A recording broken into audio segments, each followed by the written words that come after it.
back. We've had a year off, but we're now here for... Would you do the honours? I'd love to, actually. It's the Grim Tour for Are you going to speak into that microphone at all? Or is I've got the microphone here. Oh, right, okay. But oh, you've ruined that, actually. Like this. This is the first It's the Grim Tour for... You've been waiting 2 years. Oh, she hasn't changed, has she? This time we have broadened our search to the wider BCP area because last time we covered a bit of Poole. I feel like we are starting to tick off all the major, most unusual grim cases. Poole is a neighbouring town of Bournemouth. We covered that the last edition. This time we're venturing into Christchurch, which is another neighbouring town. So our first stop is Wareham Road. It is the home of a particularly grisly case, which happened during the 1918 Spanish flu epidemic.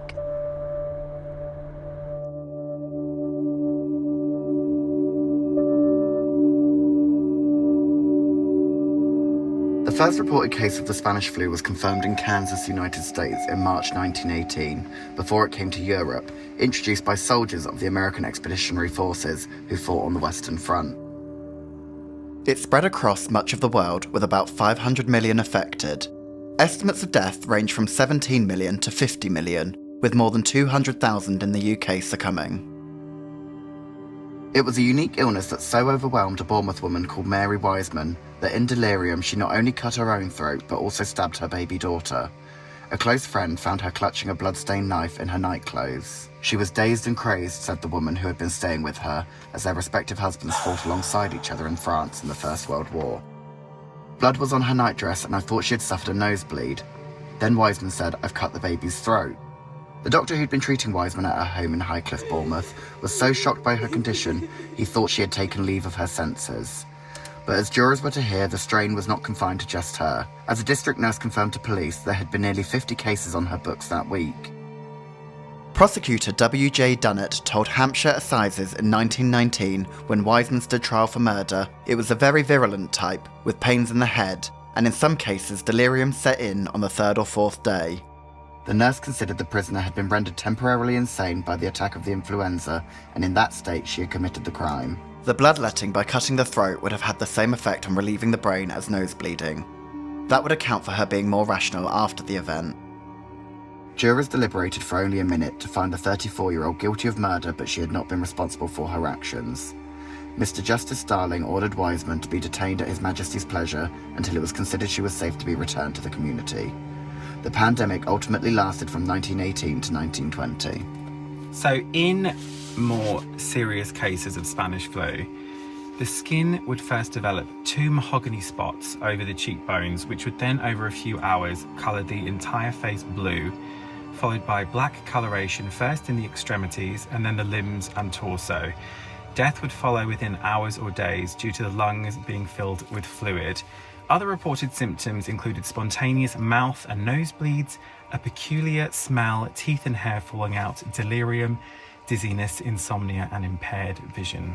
So because the UK suppressed or censored newspapers and press and media at the time to keep morale high in Britain, they didn't report on many cases of Spanish flu, whereas Spain was neutral at the time, so they freely reported on all of the cases that they had of this mystery kind of illness. So the world kind of picked up on this and they kind of thought that's where it originated, so that's why it's called Spanish flu. That's so interesting. It didn't originate there at all. Oh. They just took the rap for it because they were the only ones actually giving... that would report on it, yeah. Unbiased news. So this is Mary Wiseman, and she lived, according to the census, at Holme Cottage, which obviously we're talking about over 100 years ago, doesn't exist anymore, but this that we're on right now is Wareham Road. So there is a chance it was possibly around here. And if you go back to the first page, this is the only image we have from the time, which shows the Highcliffe Garage, which is slightly further down the road, which we'll go and have a look at in a minute. So either they're referring to the building in that image, or it may have been on this road, which was kind of named after it. I mean, I will say that there's like a little sign down here that says the coal house, and I wonder if that was like a little nod to what it used to be. Yeah, or so what it we used to don't be know called. exactly where this occurred, but it was, chances are it was probably around Is the garage here. visible from here? No, but we'll go there in a second. The buildings up this side are definitely older than the rest of them. The rest of them are all modern bungalows. They've all been completely replaced, but these buildings look a little bit older at least. So, like we said, there's absolutely no indication of where Holm Cottage may have been. But if we go back down onto the main road and across, I think we can marry up where Highcliffe Garage is in that image, because it's still there. I was trying to line up the shot. So it may have been... Not the original Holm Road? Well, bearing in mind, 100 years ago, there were so fewer roads and people living around here. So a lot of these places didn't exist.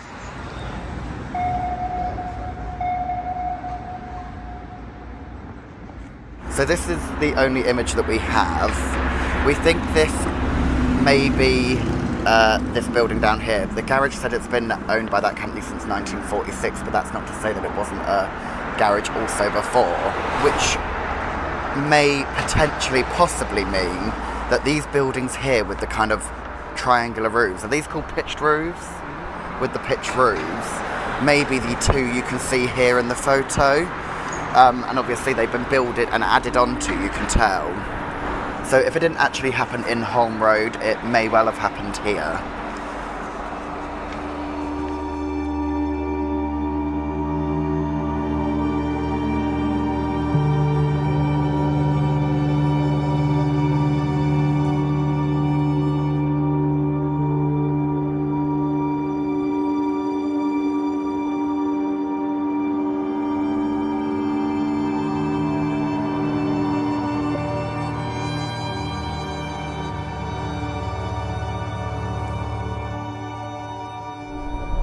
We are heading out of Highcliffe and on our way to the centre of Christchurch, where we'll be going to the Ye Old George Inn, which has a history of hauntings.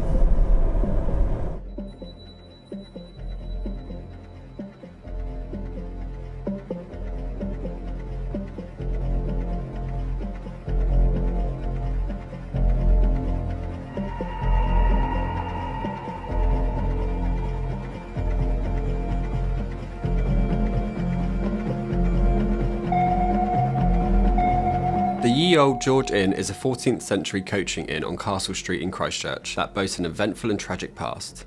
The inn is home to what is known as a priest hole, a space used during Henry VIII's Reformation to house priests from persecution. There was also a tunnel that led from the inn to the castle for secret access.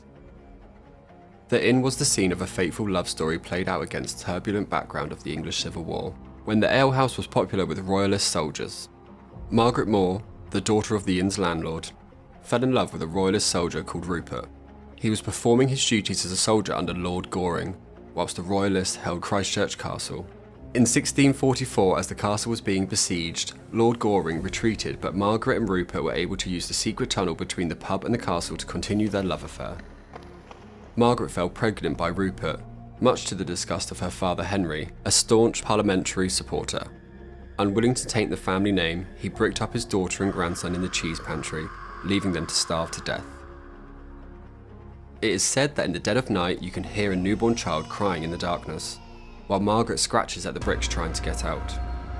This ancient inn is said to experience rattling pint glasses, moving wine bottles, and pitchers leaping from the walls.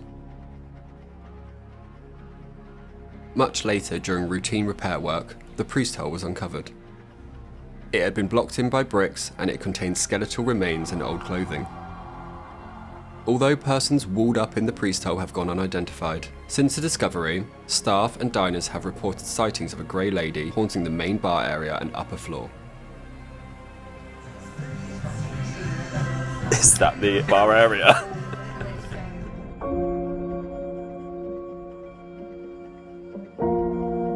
So we asked staff if they knew the location of the priest hole, and they didn't, but upon doing some Googling, it's almost impossible to pinpoint exactly where it was because there's so many cellars and tunnels and stuff going on underground. But we know that one of the tunnels led to Christchurch Castle, and the ruins of that are a National Heritage Site at the moment, and we can go and visit that. It's free entry. So we're going to go over there, have a look around. And there is also nearby a ducking stall, a replica of a ducking stall that did exist. So we're going to have a look at that as well.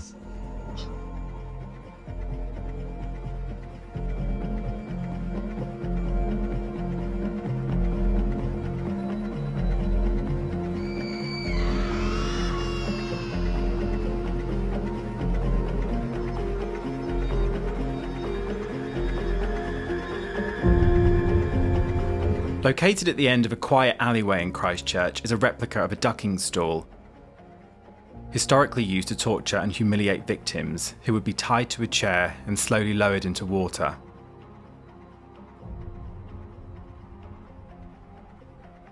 Today, it most commonly has an association with witches. So this is believed to be the punishment device, now more commonly known as a ducking stool. It consists of a chair into which the victim was tied, fixed to the end of a wooden beam that could be lowered into the water. The ducking stool was almost exclusively reserved for scolds, women found guilty of verbal abuse, brawling or other antisocial behaviour. The person was raised and lowered into the stream as often as the sentence directed, a means of public ridicule and humiliation. Other local punishments involved whipping through the market, exposure in the stocks, pillory and whirligig, a type of spinning cage.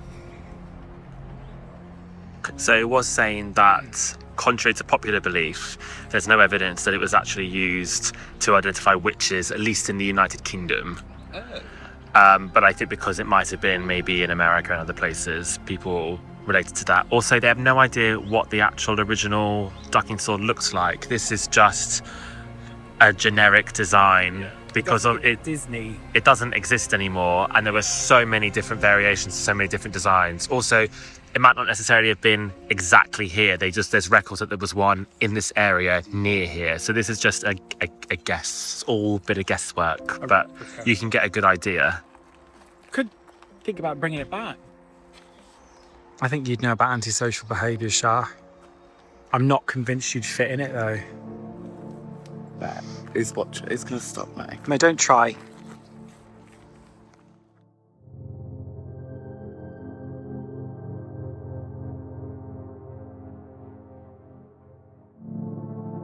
The ruins of Christchurch Castle are just a 2-minute walk from the site of the ducking stall. A wooden fortress is thought to have been here as early as 924, before the stone structure was built some centuries later.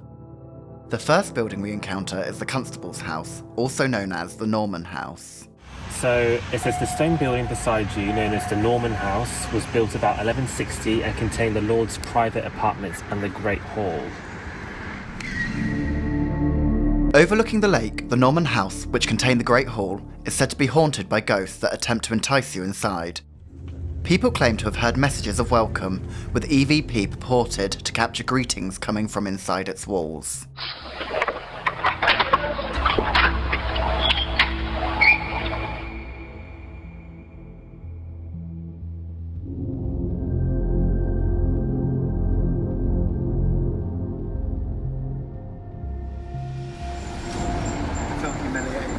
It's a home from home for you girls.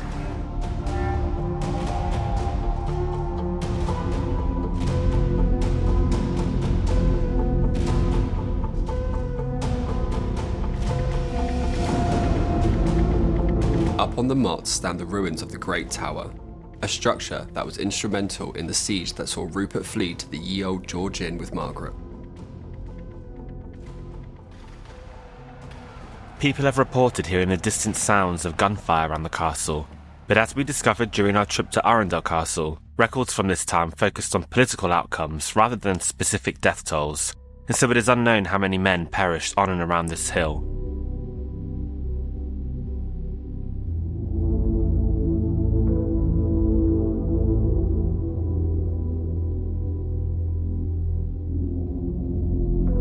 Lying between the castle and Christchurch Priory is a tomb, notable for its strange positioning outside of the cemetery.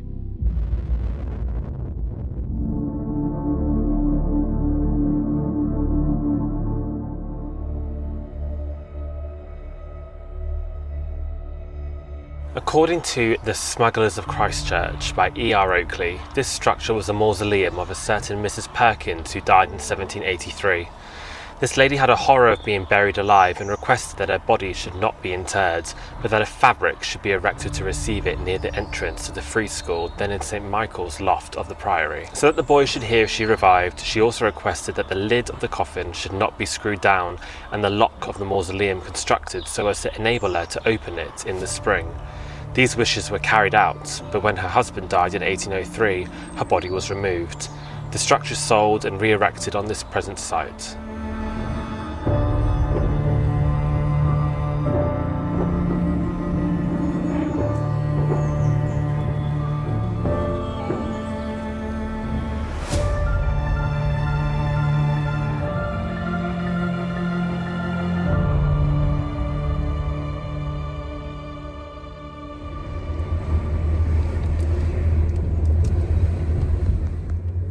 Leaving Christchurch, we head northwest to talk about a crime that occurred in 1986, possibly perpetrated by convicted murderer John Cannon.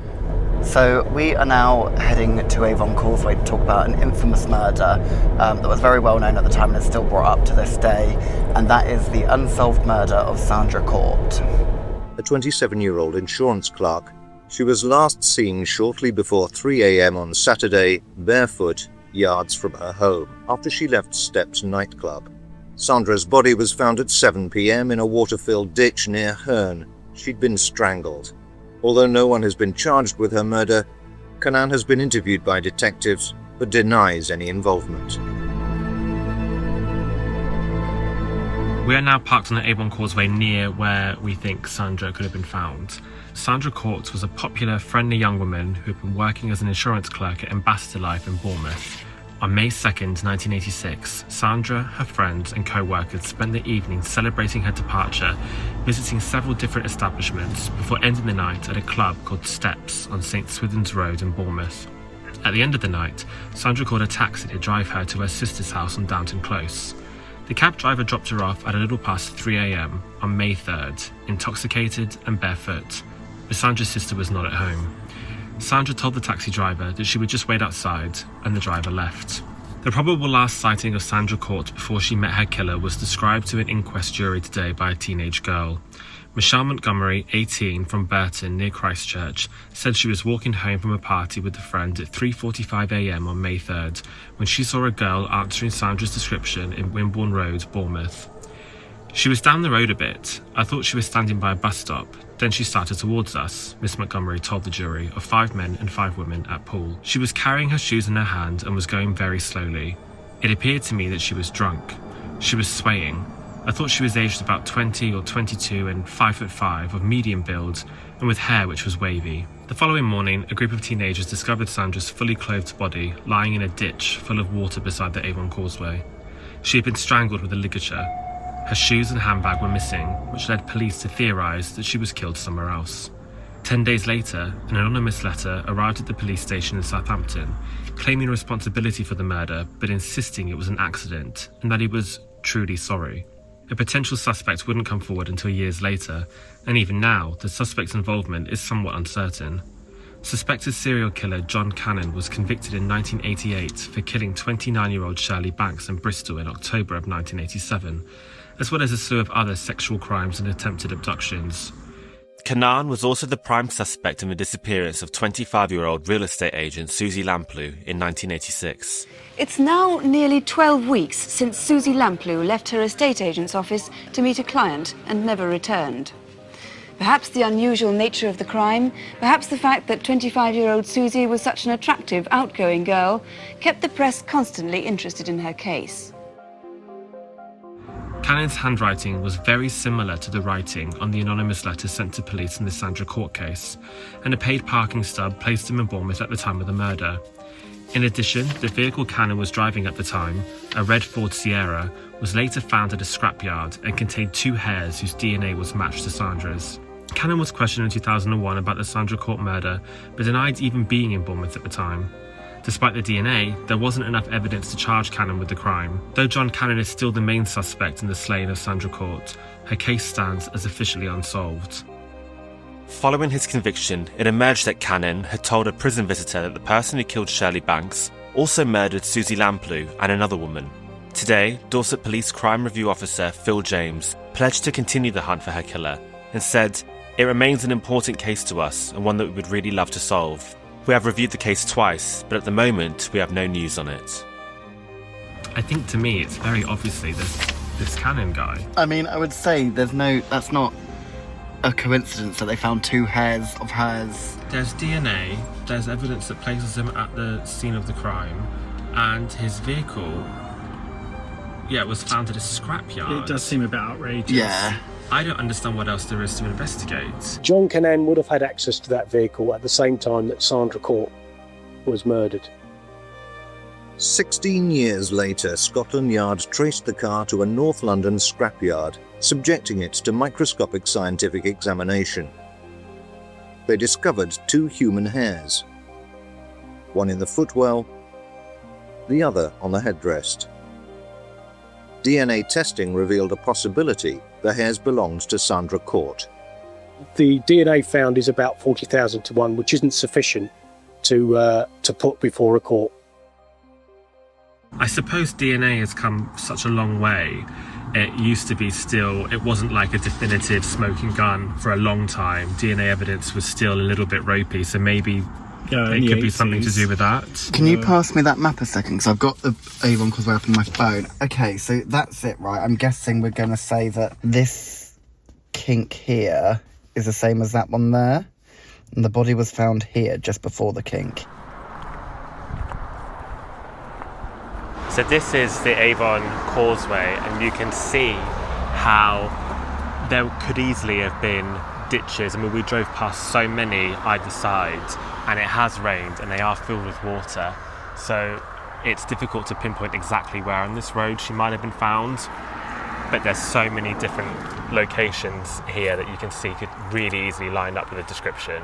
I would say that we are pretty spot on for being where the body was found there and where the body was found there. So I imagine, if this bit, how long ago was it? 40 years? The landscape would have changed a fair bit with all the flora, and so it's hard to see because there's like so much growth and like bushes and grass and stuff. But like I was saying, when we drove up, there were so many ditches already filled with water. Yeah. All of this could have overgrown. It's hard to say exactly where the place would have been. Coming down the Avon Causeway, there was nowhere to stop. You can't stop, can you? So I imagine if this was sort of a lay-by or some sort of pull-in. If she was dropped off at her sister's house in Throop, so near Castle Point, and then was spotted in Winton sometime after, and then ended up here. She could have walked to Winton easily. That's not a very long distance. But coming here, I wonder if maybe she was picked up by somebody. It does seem kind of strange, though, that you would... You can walk from through. It's a distance. It is a distance, but it is walkable. Someone to do that in the early hours of the morning. Oh, another absolutely hideous aspect to this. The day before she was killed, I think it was literally the day before, her aunt died really unexpectedly. So her grandma lost a daughter and a granddaughter in the space of 2 days. It's a pretty wretched place to end up, isn't it? In the middle of nowhere. You can hear the birds chirping as well. It's just so strange to have, I guess there's a lot of this in Dorset, but to have such like expansive land and places of nature right next to a very busy road. We also have been to so many places where it is just like a postcard. Yes. So the most hideous, heinous things happened.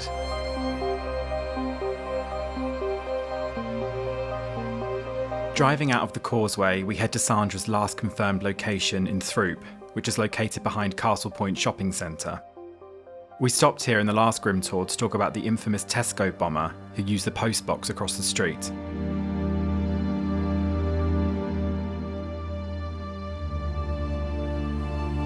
Just a few minutes past Castle Point is Downton Close, where Sandra Court's sister lived.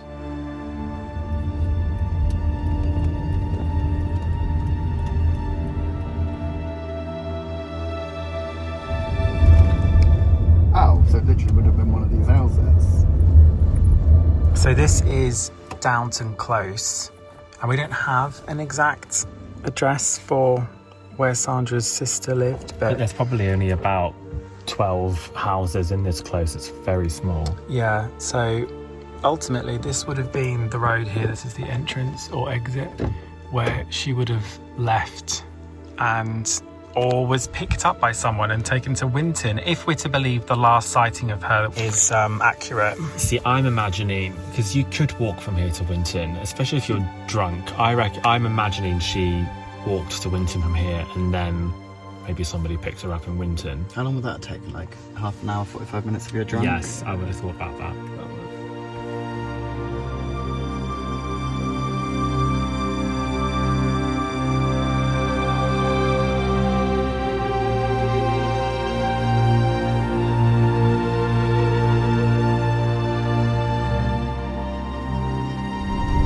So having left the Avon Causeway behind, we are now on our way to Wimborne Road Cemetery.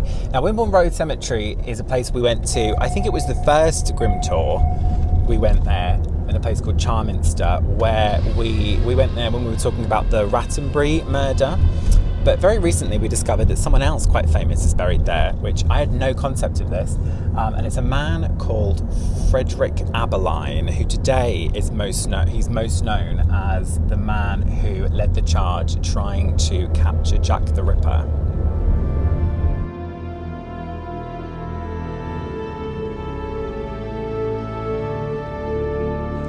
Okay, so we've pulled up outside the cemetery, and we'll go out in just a second and see if we can find his grave, which is usually, it's not the easiest job in the world, but we manage, I think, usually manage.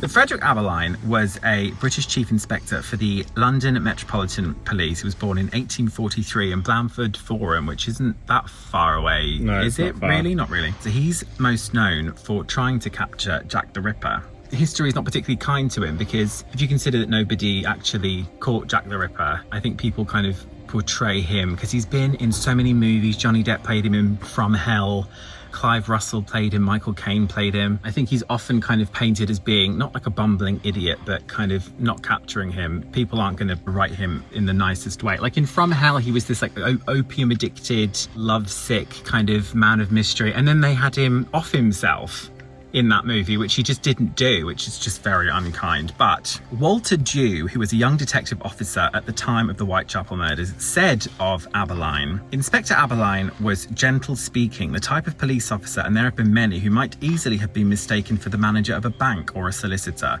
His strong suit was his knowledge of crime and criminals in the East End, for he had been for many years the detective inspector of the Whitechapel division. Inspector Abberline was my chief when I first went to Whitechapel. He left only on promotion to the yard, to the great regret of myself and others who had served under him. No question at all of Inspector Abberline's abilities as a criminal hunter. So after Jack the Ripper, when he obviously wasn't caught, he was subsequently involved in the investigation of the Cleveland Street scandal. But the case left him disenchanted with police work, because he was convinced that there had been cover-ups by his superiors. If so, this was because during the investigation, some sources claimed that the Duke of Clarence, Queen Victoria's grandson, had been a frequent visitor to the homosexual brothel on Cleveland Street. That was Abberline's last major case. So after here, we're going to go to the homosexual brothel on Cleveland Street. Away? No, it's in London, Char. I did wonder. I was like, was that round here in London? So he retired from the police 1892, having actually received 84 commendations and awards. Mr. Abberline's retirement will be felt as a great loss to Scotland Yard, where he has always been regarded as one of the most efficient officers of the department and was constantly entrusted with cases requiring courage, skill and discretion. Yeah, in public consciousness, overall, I think he's considered as kind of a failure, like looking back, people who are aware of him, because of how he's portrayed in the media. But I think the thing that speaks highest of him is that it says, on the whole, Abberline remained tight-lipped about any personal theories he may have had concerning the identity of Jack the Ripper, which for the time you might think he would so quickly put something out to kind of cover himself. You know, when police pin the blame on someone, even if it's not them, just to kind of like wrap up a case kind of thing, but he just wouldn't, he refused to do that, which I think speaks quite highly of him. And he died in 1929 at the ripe age of 86. So not like in From Hell, where he just like overdosed, which is so unnecessary. I hate when they do that in historical pieces, when they will just like change it, because these were real people. So we're going to get out and we're going to try and find his grave, which I find it interesting with the Rattenburys. They had Helen Mirren playing Alma, then we've got Johnny Depp playing this guy. All these people buried in Bournemouth. Bournemouth, on our doorstep. Right, let's go and see if we can find it. Take 2 seconds, it's only small. Right, we have been there before though, haven't we? So based on the best image that we've been able to find of this grave, there is a very distinctive wall. So we're just thinking if we go follow the wall around, because a lot of it is a fence, which is not what this is our best way of finding it. Can you remember what year the video was from? It was recent, it was within the last couple of years. It's a still from a video, but it's the best angle we have. Right, it's not that. And it's by a big bushy tree. It's quite on its own. Yeah, There is a crossroad near it. this house is quite distinctive.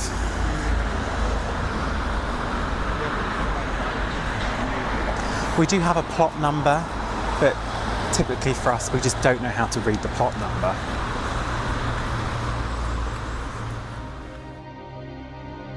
It wasn't easy to find, but hidden away on the northwest corner, we locate the headstone.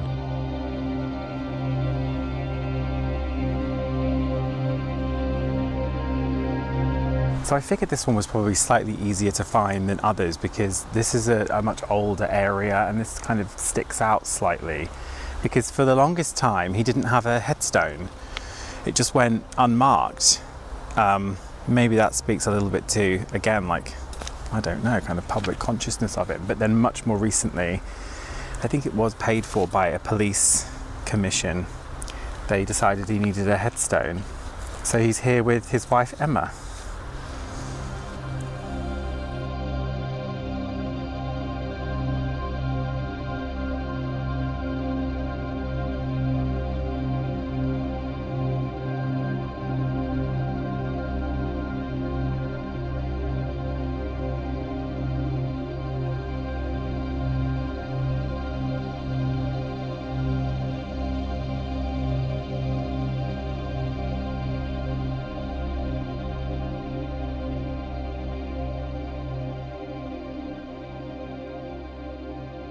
Over 43,000 people have been laid to rest in Wareham Road Cemetery since its formation in 1878. The sprawling plot covers nearly 13 acres.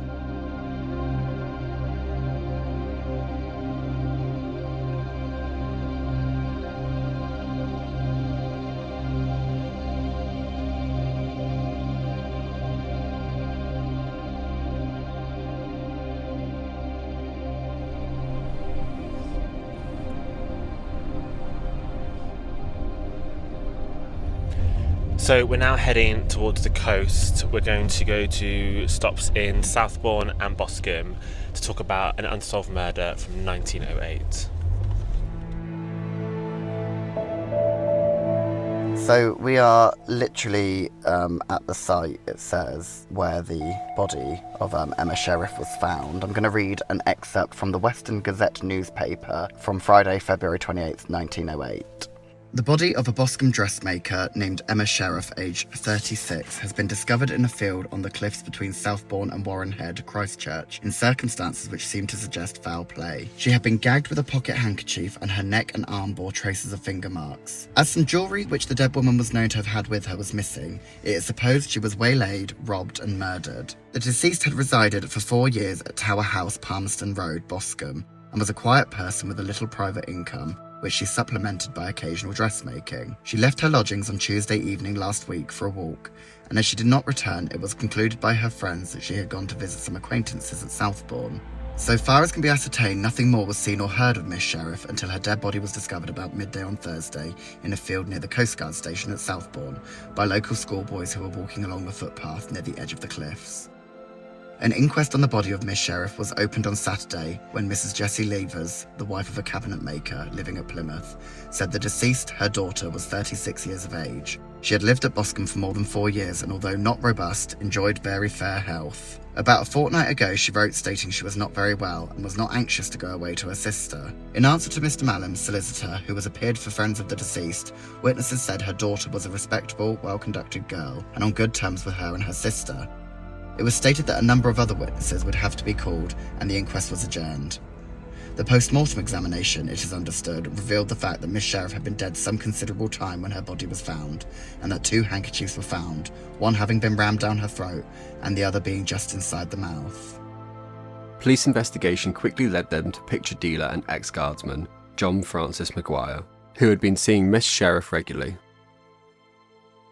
The man protested his innocence and denied all knowledge of the crime. The trial of Maguire, which commenced in late March, was full of conflicting evidence. Maguire said that he had last seen Emma on Monday the 17th of February, and that he had returned to his home in London on Tuesday. An eyewitness, however, saw him catch a tram car in Southbourne at 8:12 on Tuesday the 18th of February, quite close to where the body had been found. There was evidence that Maguire did sleep in London that night, but train timetables proved that he could have caught a train to London from Bournemouth at 8:45 p.m. There was considerable disagreement amongst the jurors, and so the prosecution was withdrawn on July 2nd, and the magistrate released Maguire. So he was never ultimately convicted for Emma's murder, but he was sent to prison several days later for desertion from the British Army. She left £519, 1 shilling and 3 pence to beneficiary Susanna Elizabeth Royce, which is about £54,000 today. We're going to get out, we're going to find the spot. We have one photo. Oh, we do have a photo of police at the crime scene, but like all of the information in the newspaper article said, it was a field. So none of this was here.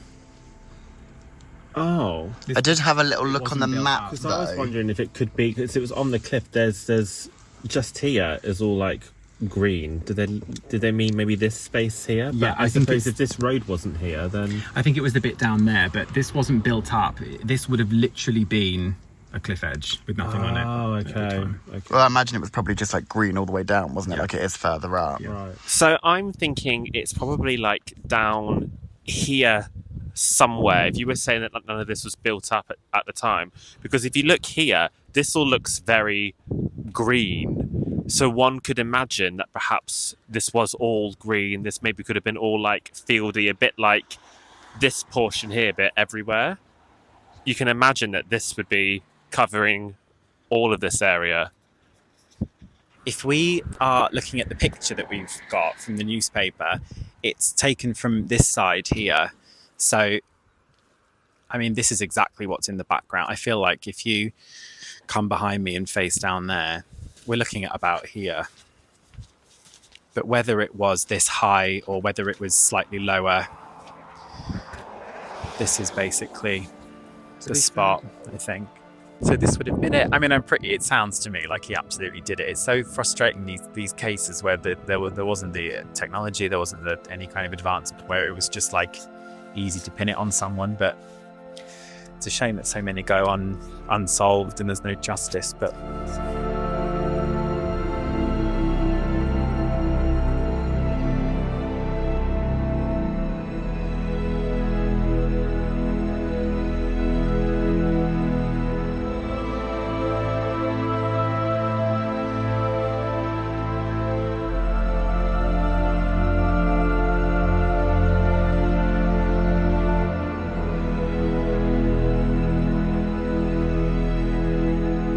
From here, we're driving a short distance along the coast to see if we can find where Emma lived in Boscombe. So we've just pulled up in Palmerston Road, which is where Emma lived, and we're actually right outside, we'll get out in a second, of the water tower. So the water tower was built to provide for Boscombe in the late 1800s. In the 90s, they turned it into an apartment block. The only information we have about where she lived was that she lived in a building called Tower House. And supposedly in Boscombe at this period of time, there were only some 200 houses or something. Boscombe was really small, so I can only assume, we can get out and look, there might be a building that looks like it maybe goes alongside the tower, the water tower. But this is my best guess for whereabouts she lived. So if the water tower is here, I mean, there's a very high chance that none of these buildings were around at the time of her death, but she would have walked on that evening down in that direction towards the coast.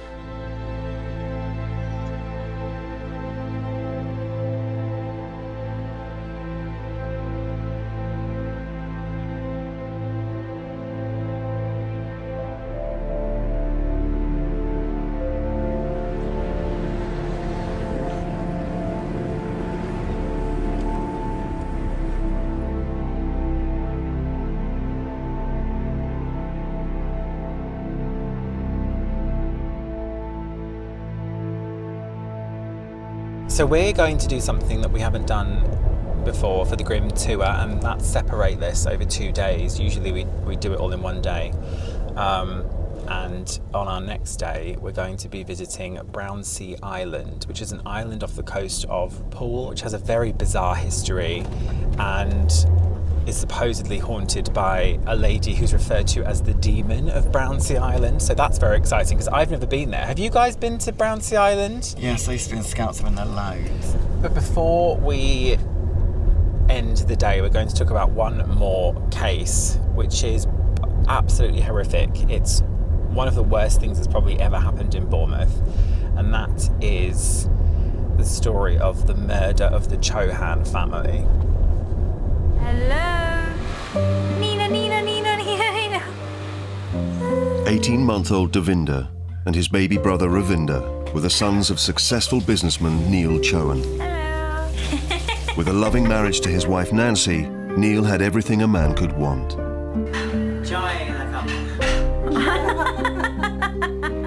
But in February 2003, just 2 days after this film was shot, all 5 members of this happy family simply disappeared. Okay, we are now here near Bournemouth Pier. This was the location of a major part of our next case, the Chohan family murders. In 2003 in London, 5 members of the Chohan family were kidnapped and murdered by a criminal gang. The millionaire businessman Amarjit Chohan disappeared along with his wife, 2 baby sons and his mother-in-law. The bodies were initially buried in Devon before they were later dumped in the sea off Poole. On 22nd of April, the body of Amarjit Chohan was found in the water off Bournemouth Pier. The discovery was made by David Chapman, who was canoeing in the sea with his son Carl. Witness Aaron Buckley remarked that it initially looked like a swimmer in trouble. The man was wearing jeans, black shoes and a purple top. The head and face had been wrapped in brown parcel tape, which covered up a large wound to the skull. The body was not positively identified until the 1st of May. An autopsy was inconclusive regarding how long he was in the sea. The post-mortem found the cause of death was unascertained but was consistent with asphyxiation. In July, Amarjit's wife Nancy was discovered in Poole Bay, and in November his mother-in-law Charanjit was discovered having washed up on the Isle of Wight. The 2 children were never found. An incriminating piece of evidence was a folded piece of paper found inside one of Amarjit Chohan's socks. Investigators discovered that it was a letter addressed to Kenneth Reagan and dated 12th of February.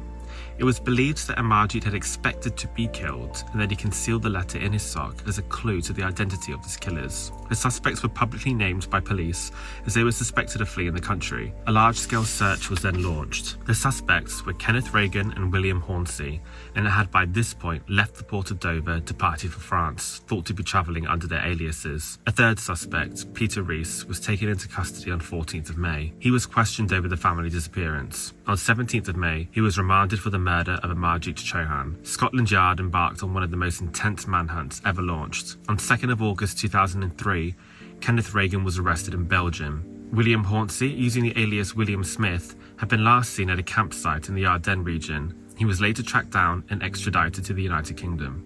So the Old Bailey heard that Chohan and his family were murdered for his successful business. The prosecution believed the Chohan family had been killed in an effort to take over the family freight business to use for illegal drug shipments. The defence claimed that they had been forced to bury the family by a gang who had killed them. The prosecution claims that the 5 bodies were loaded onto a hired van and driven down to a farm near Tiverton. Reagan, Hornsey and Rees dug a ditch on the property to bury the bodies and then covered the ditch with aggregate.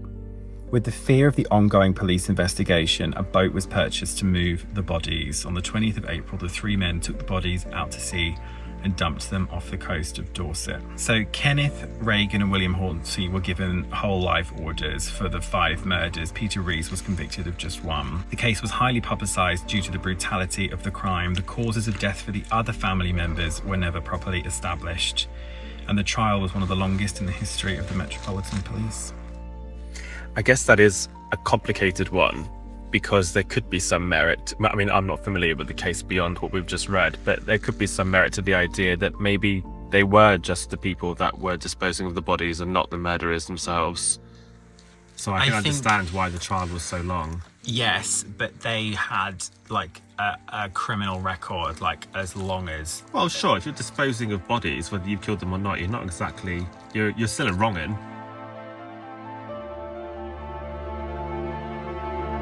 Amajit was found next to the pier. And his mother-in-law, Charanjit, was found over by the Isle of Wight. If you can see where that white cliff is, that's called the Polar Bear. And then Nancy was found at Poole Bay, which you can't quite see, but it's some round trees the in the corner way. of these trees, which is the other side of the bay.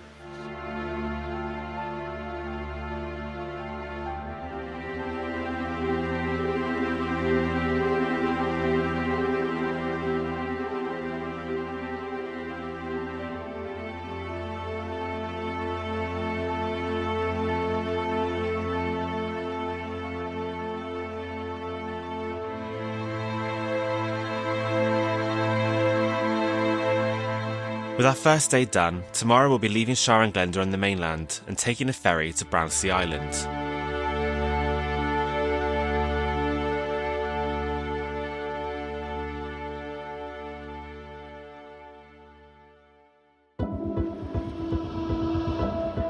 We're up early today to make sure we can catch one of the few crossings over to Brownsea Island. Brownsea is about 1.5 miles wide and can be seen from anywhere along the Poole coastline. We parked in the quayside car park that featured in the last Grim tour, where we located the site of the haunted grain silo.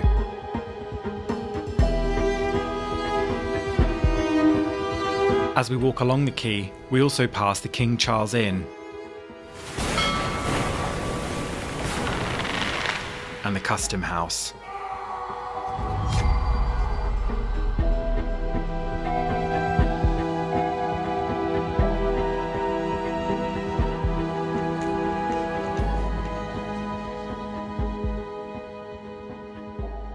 The island is only accessible by ferry, and today we're boarding the Purbeck Princess.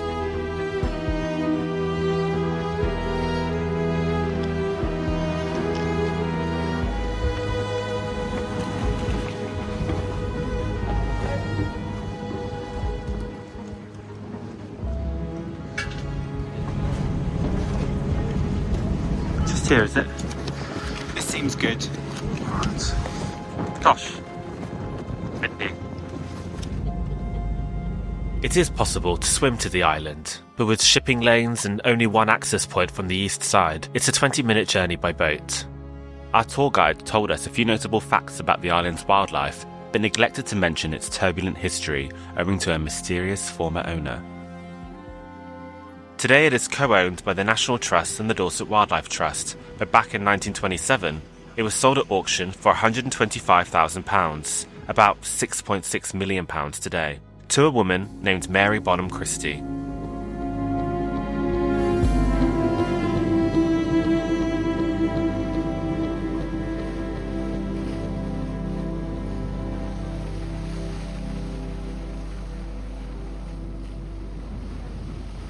As we disembark, we'll be exploring why she was eventually referred to as the Demon of Brownsea Island.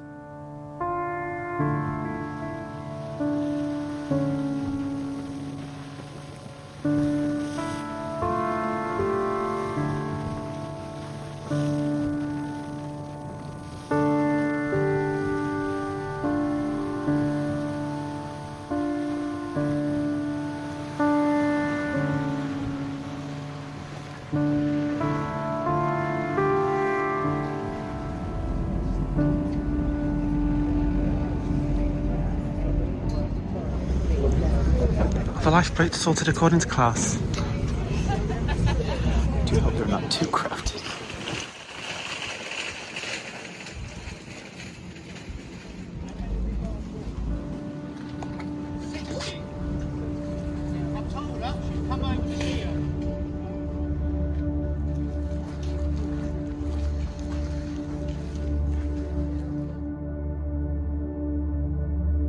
At the time of Mary acquiring the island, Robert Baden-Powell was busy establishing his Boy Scouts camp here, and there was a local population of about 200 people. As a reclusive, somewhat mysterious person, upon the purchase of the island, Mary ordered the immediate eviction of all of its residents, earning her the nickname the Demon of Brownsea.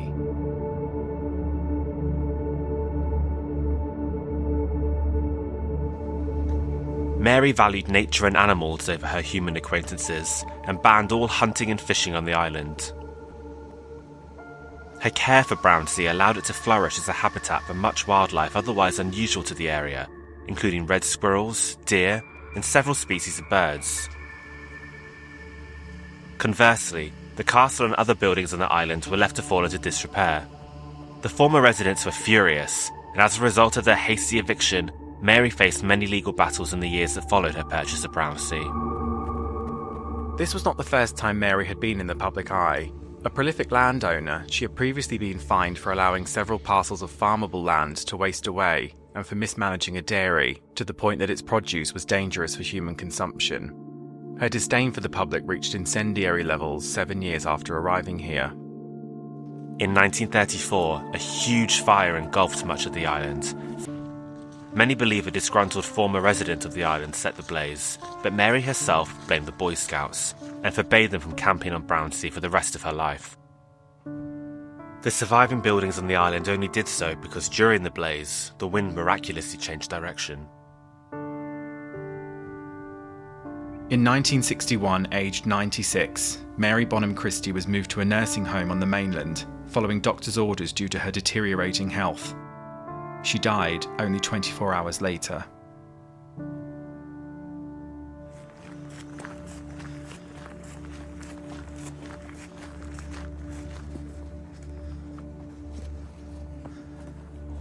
There is a monument to Mary in the churchyard at Marston Bigot in Somerset, which states that her ashes are at Bournemouth Crematorium, but local papers during the time of her death reported that her ashes were scattered here on the island. A polarising character, she's remembered by some as a heartless demon who displaced hundreds of people from their homes without warning, and by others as the island's saviour, allowing the land to flourish as the nature reserve it is today.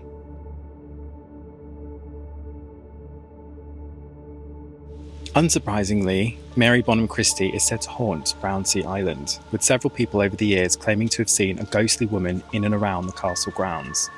So the castle is over this side, but it's closed to the public, and the kind of ground surrounding it, it's closed, so we can't get access to it today.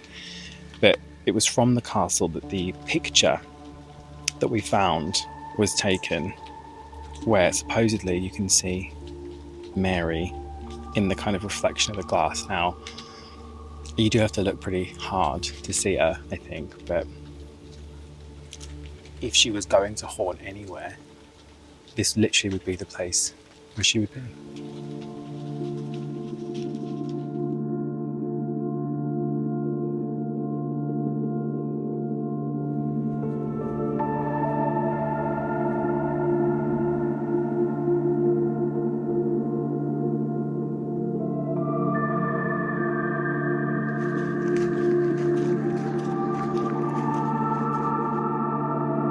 Travelling from east to west, it takes about 40 minutes to reach the abandoned side of the island.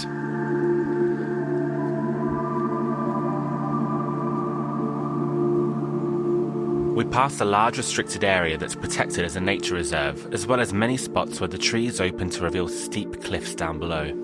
It's undoubtedly here where the body of John Cooper, the focus of a previous grim tour, washed ashore. He was discovered 10 days later off of Brownsea Island by some Poole fishermen.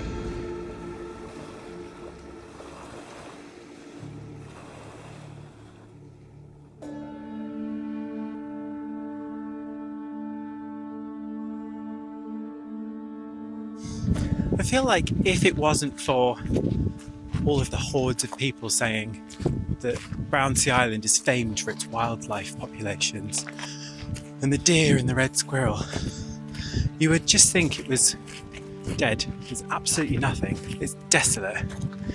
But I'm thinking that's probably because of the time of year, unfortunately.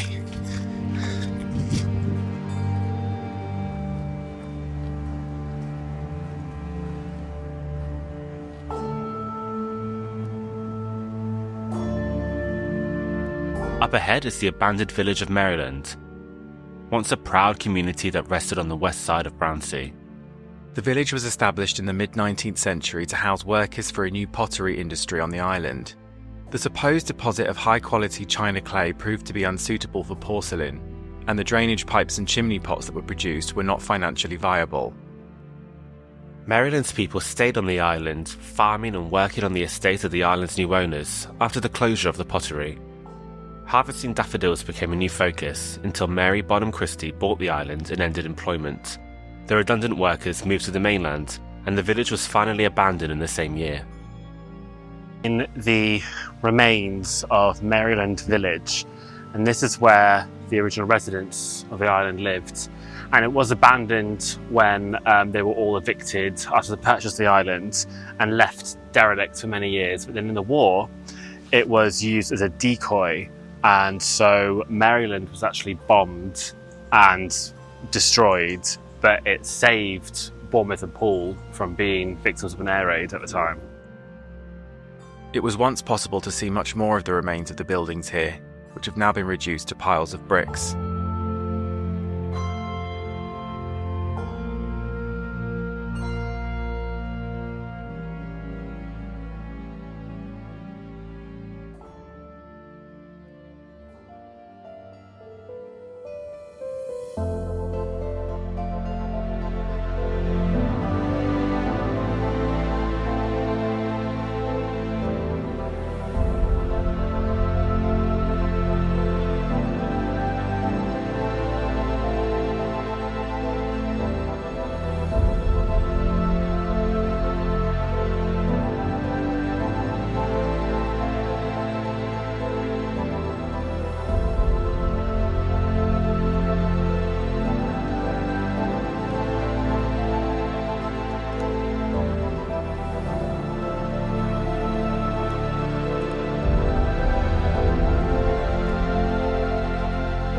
So here on Brownsea Island, we can see Bournemouth and Poole and Christchurch in the distance. And this is going to be the end. This is the end of the grim tour of Bournemouth. I think that over the last 5 years and 4 instalments, we've pretty much exhausted all of the stories, thankfully, that Bournemouth has to offer. And in the future, who knows where we'll go? Probably further afield. But for us, this is going to be it. Thanks for watching, thanks for joining us, and happy Halloween.